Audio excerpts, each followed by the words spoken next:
Another day, another basketball stories na naman ang pagkikwentuhan natin. At ngayon nga yung balitang 3-team trade ni Bam Adebayo sa Los Angeles Lakers. At ang balitang maitutulong ng Michael Porter Jr. sa Golden State Warriors.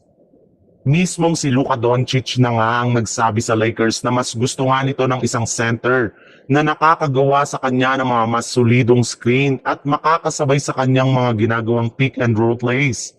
Kaya kung gusto talaga ng Lakers na mapalakas ang kanilang lineup, ay kailangan nilang sundin si Luka sa pagkuha kay Bam Adebayo.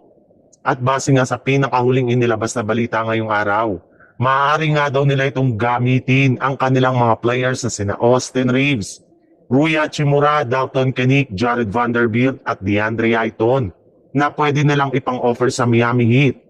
At kung sakali man nga na hindi nila ito dito makuha, ay maaari nga na gumawa na lamang sila ng 3-and-D player scenario kasama ang mga kupunan ng Atlanta Hawks at Miami Heat. Bali dito nga ay makukuha ng Hawks sina Maxi Kleber at Jared Vanderbilt. Ang Miami naman ay makukuha sina Austin Reeves, DeAndre Ayton, Dalton Kenick at isang first round pick, habang ang Lakers naman ay makukuha si Bam Adebayo. Sa ibang balita naman, napatunayan na nga na hindi pa rin nga talaga sapat ang kasalukuyang lineup ngayon ng Golden State Warriors na makapagkumpit laban sa malalakas na kupunan.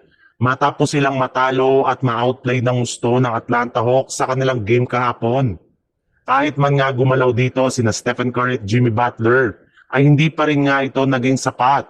Kaya malinaw na nga na kailangan pa rin talaga nilang ipagpatuloy ang pagkuha sa kanilang pinaka-target na si Michael Porter Jr.